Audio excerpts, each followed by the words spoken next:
Hello friends, welcome to exam year. तो इस trick की सीरीज़ में हम ट्रिक की नेक्स्ट वीडियो देखने वाले हैं और इसमें हम लोग प्रमुख स्थल और स्थल जिस नदी के किनारे बसा हुआ है उसके बारे में देखेंगे। और ये सभी स्थल हड़प्पा सभ्यता यानी सिंधु घाटी सभ्यता से संबंधित है। तो इस वीडियो में हम इसे ट्रिक से देखेंगे और आप देखेंगे कि जैसे ही हम लोग वीडियो का अंत करेंगे आपको सारे ट्रिक एकदम से याद हो जाएंगे। और इसके साथ ही हम लोग 10 क्वेश्चन MCQ के भी करेंगे ताकि आपको यह पता चल सके कि ये वीडियो आपको सचमुच में याद हो गए हैं। तो इस वीडियो को हम लोग शुरू करते हैं और सबसे पहला है हड़प्पा। हड़प्पा महत्वपूर्ण स्थल है सिंधु घाटी सभ्यता का और यह रावी नदी के किनारे स्थित है। इसे याद रखने की ट्रिक इस प्रकार है। हड़प्पा से हड़प याद रख सकते हैं और कोई एक व्यक्ति की ज़मीन दूसरे व्यक्ति द्वारा हड़पी जाती है तो सबसे पहले तो ये व्यक्ति रोएगा और रोना से याद रख सकते हैं रावी। रोएगा, हड़प यानी किसी एक व्यक्ति की ज़मीन हड़पी जाएगी तो दूसरा व्यक्ति रोएगा क्योंकि उसकी ज़मीन या संपत्ति हड़पी गई है। तो यहाँ से याद रख सकते हैं हड़प से रोना यानी रावी नदी। हड़प्पा सभ्यता जो स्थल है हड़प्पा वो रावी नदी के किनारे स्थित है। नेक्स्ट हम लोग देखेंगे मोहनजोदड़ो सिंधु नदी के किनारे स्थित है। इसे याद रखने की ट्रिक इस प्रकार है। मोहनजोदड़ो में हम लोग मोह देखेंगे और वह व्यक्ति जो मोह माया को त्याग देता है, मोह को त्याग देता है, वो क्या बन जाता है? वो साधु बन जाता है। साधु से हम लोग याद रखेंगे सिंधु। तो इस प्रकार हम लोग इसे याद रख सकते हैं। मोहनजोदड़ो सिंधु नदी के किनारे स्थित है। और इसी प्रकार हम सभी 13 जो स्थल हैं इसको देखेंगे और आप देखेंगे कि कितनी आसानी से आपको ये सब याद हो जाते हैं। नेक्स्ट हम लोग देखेंगे चंदहुदड़ो और ये भी सिंधु नदी के किनारे स्थित है और सिंधु को हम लोग साधु से देख रहे हैं। तो इसे किस प्रकार देखेंगे?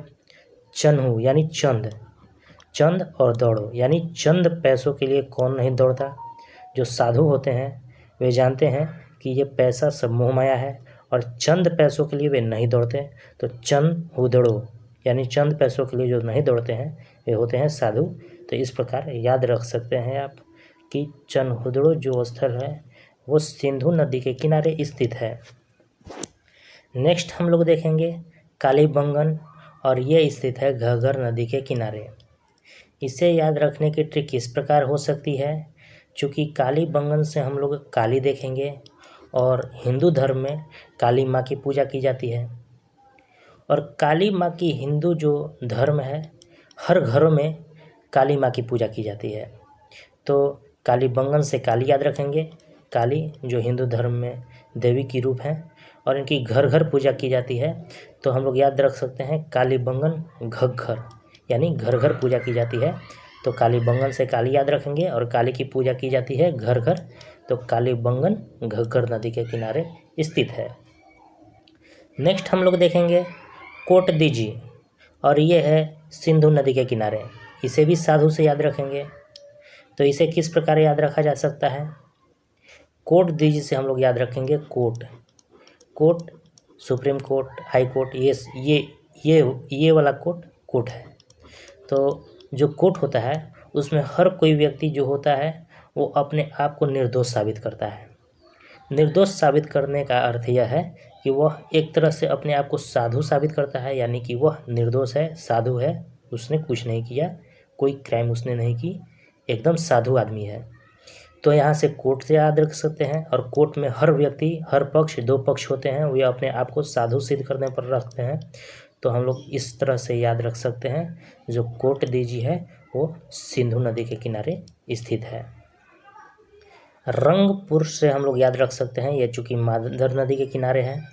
तो एक मैं सेंटेंस लिख रहा हूँ, सेंटेंस में एक शब्द लिख रहा हूँ, हिंदी में शब्द लिख रहा हूँ, वो है रंगदार। तो रंगदार से हम लोग इसे याद रख सकते हैं। रंग से हो जाएगा रंगपुर, और दार से हो जाएगा मादार, यानी जो रंगपुर है वो मादर नदी के किनारे स्थित है। तो यहाँ हम लोग देख सकते हैं रंगदार, यानी रंगपुर किसके किनारे स्थित है, तो मादर नदी के किनारे स्थित है। इसे इस प्रकार से आप याद रख सकते हैं। मेरे ट्रिक बनाने के दौरान हो सकता है आपके मन में भी कोई ट्रिक आए तो आप उसे इसमें ऐड कर सकते हैं और उस तरह से आप याद रख सकते हैं। बाकी मैंने मेहनत करके ये ट्रिक बनाई है, आप इसे भी याद रख सकते हैं। नेक्स्ट है हमारा रोपड़। रोपड़ है सतलज नदी के किनारे।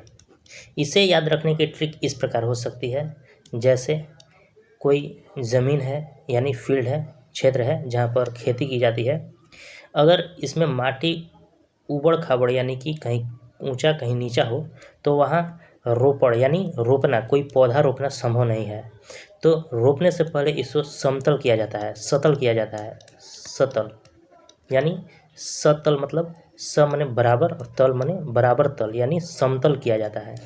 और सतल से हम लोग याद रख सकते हैं सतलज, यानी रोपने के लिए क्या चाहिए, समतल ज़मीन चाहिए, सतल ज़मीन चाहिए।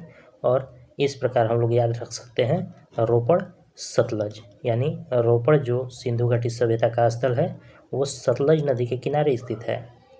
नेक्स्ट हम लोग देखेंगे लोथल। यह है भोगवा नदी के किनारे। लोथ एक भारी भरकम शब्द है। कोई बड़ा सा भारी वजनदार कुल के लिए हम लोग लोथ यूज करते हैं। और कोई व्यक्ति लोथ है यानी थोड़ा भारी है, वो भाग नहीं सकता, भागने में उसको परेशानी होगी, वो धीरे धीरे चलेगा, भागेगा नहीं। तो लोथ से याद रखेंगे भाग नहीं सकता, भारी भरकम। तो लोथल का इस प्रकार हो सकता है भोगवा नदी, इसे इस प्रकार कनेक्ट किया जा सकता है।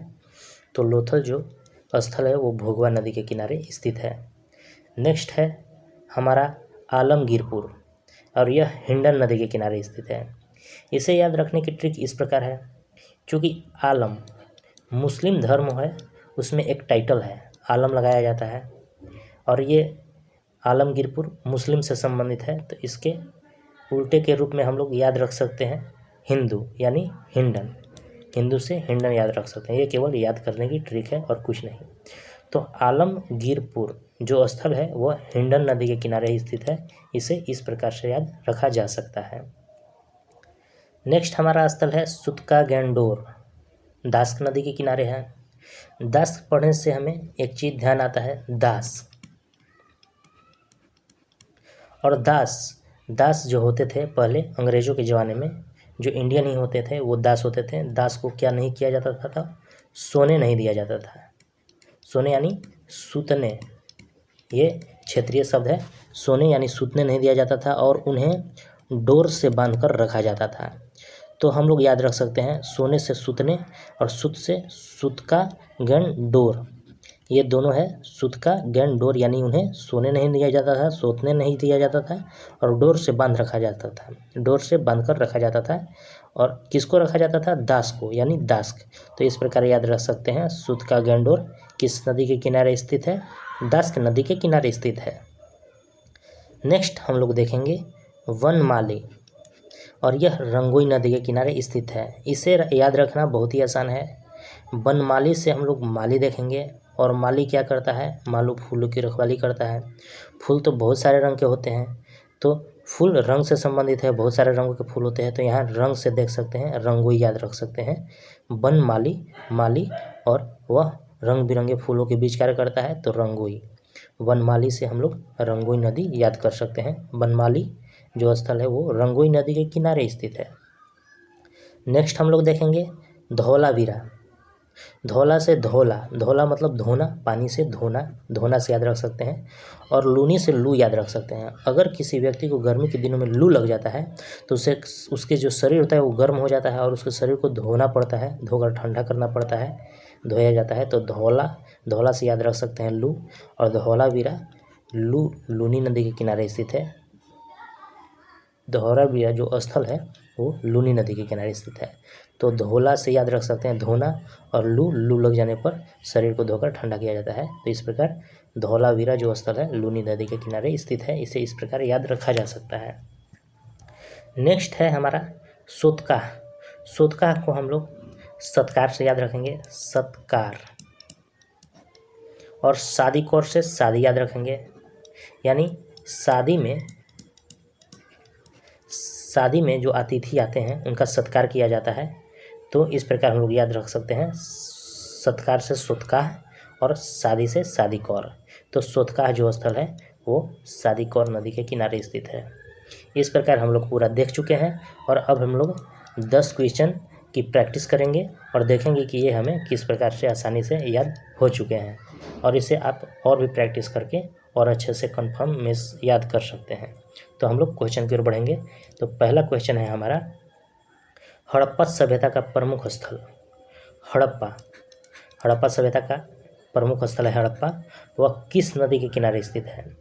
चूँकि हड़प्पा से हम लोग हड़प याद रखे हुए हैं, और कोई व्यक्ति दूसरे व्यक्ति की संपत्ति या ज़मीन हड़प लेता है तो दूसरा व्यक्ति सबसे पहले क्या करता है, रोता है, और रोने के बाद ही कुछ करता है। तो रोना से रावी नदी याद रख सकते हैं। इसका राइट आंसर हो जाएगा रावी नदी। नेक्स्ट हमारा क्वेश्चन है, मोहनजोदड़ो स्थल वर्तमान में किस नदी के किनारे स्थित है। मोहनजोदड़ो से हमने याद रखा था मोह, और कोई व्यक्ति मोह छोड़ देता है, मोह माया त्याग देता है, तो वो क्या बन जाता है, साधु, और साधु से याद हम लोगों ने रखा है सिंधु नदी। तो मोहनजोदड़ो है वो सिंधु नदी के किनारे स्थित है।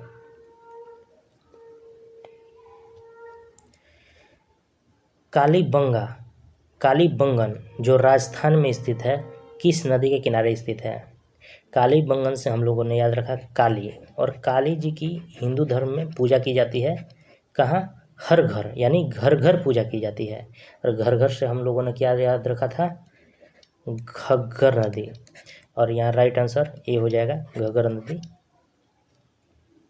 नेक्स्ट क्वेश्चन हम लोग देखेंगे, गुजरात का प्रसिद्ध बंदरगाह स्थल लोथल किस नदी के किनारे स्थित है। क्योंकि हम लोग लोथल से लोथ देख चुके हैं, लोथ एक भारी टुकड़ा होता है, और कोई अगर भारी व्यक्ति है तो वो भाग नहीं पाएगा, और भाग से हमने याद रखा था भोगवा नदी। तो लोथल भोगवा नदी के किनारे स्थित है। इसका राइट आंसर हो जाएगा आंसर सी। नेक्स्ट क्वेश्चन हम लोग देखेंगे, रोपड़ पंजाब किस नदी के तट पर स्थित है सिंधु घाटी स्थल में। रोपड़ से हम लोग याद रखे हैं रोपना, कोई पेड़ पौधे रोपे जाते हैं तो सबसे पहले हमें ज़मीन को क्या करना पड़ता है, समतल करना पड़ता है, एकदम समतल करना पड़ता है। और समतल यानी सतल, और सतलज से सतलज हमने याद रखा था। तो इसका राइट आंसर हो जाएगा ऑप्शन बी सतलज नदी। नेक्स्ट क्वेश्चन हम लोग देखेंगे, क्वेश्चन 6 है, सुतका गैंडोर किस नदी के किनारे स्थित है। सुतका गैंडोर में हमने याद रखा था सुत और डोर, किसको सोने नहीं दिया जाता है और किसको डोर में बांध कर रखा जाता है। जो दास होते थे पहले ज़माने में, उनको रखा जाता था। तो दास से याद रखेंगे दास्क नदी, ऑप्शन ए इसका राइट आंसर हो जाएगा दास्क नदी। नेक्स्ट क्वेश्चन हम लोग देखेंगे, आलमगीरपुर जो उत्तर प्रदेश में स्थित है किस नदी के किनारे बसा है। आलमगीरपुर से हमने आलम याद रखा है, और आलम मुस्लिम धर्म से संबंधित है। तो इसके अगर नेक्स्ट धर्म देखा जाए तो इसके अपोजिट धर्म है हिंदू धर्म, और हिंदू से हम लोगों ने याद रखा है हिंडन। ये राइट आंसर डी हो जाएगा, हिंडन नदी के किनारे आलमगीरपुर स्थित है, और यह उत्तर प्रदेश में स्थित है। नेक्स्ट हम लोग देखेंगे, धौलावीरा स्थल का संबंध किस नदी से है। धौलावीरा से हम लोग याद रखेंगे धोला यानी धोना, और कब धोया जाएगा, जब लू लग जाएगी तब। लू से शरीर गर्म हो जाता है, और गर्म होने पर उसको ठंडा करने के लिए धोया जाता है। तो धौला से संबंधित याद रखेंगे लूनी नदी। इसका राइट आंसर हो जाएगा ऑप्शन ए लूनी नदी। धौलावीरा लूनी नदी के किनारे स्थित है, बसा हुआ है। नेक्स्ट क्वेश्चन है हमारा, निम्नलिखित में से कौन सा स्थल सिंधु नदी के किनारे स्थित नहीं है। सिंधु को हमने याद रखा था साधु से, और साधु मोह माया त्याग देते हैं, साधु चंद पैसों के लिए नहीं दौड़ते हैं, साधु हर व्यक्ति कोर्ट में अपने आप को साधु सिद्ध करने पर रखा जाता है। लेकिन रंगपुर हमने साधु से याद करके नहीं रखा है, रंगपुर हमने रंगदार से याद किया है, रंगदार यानी रंगपुर मादर नदी के किनारे स्थित है। रंग से रंगपुर और दार से मादर।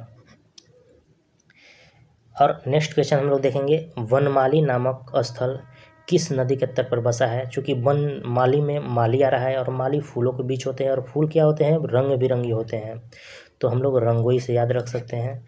ऑप्शन ए हो जाएगा, वनमाली रंगोई नदी के किनारे स्थित है। तो आप देख ही चुके हैं कि यह हमें कितनी आसानी से 10 क्वेश्चन आसानी से हमने सॉल्व कर दिया है। तो हड़प्पा जितने भी स्थल हैं और जिस नदी के किनारे है, यह आपको आसानी से याद हो चुका है। और इसी तरह की नेक्स्ट वीडियो के लिए इस चैनल को आप फॉलो कर सकते हैं। Thank you.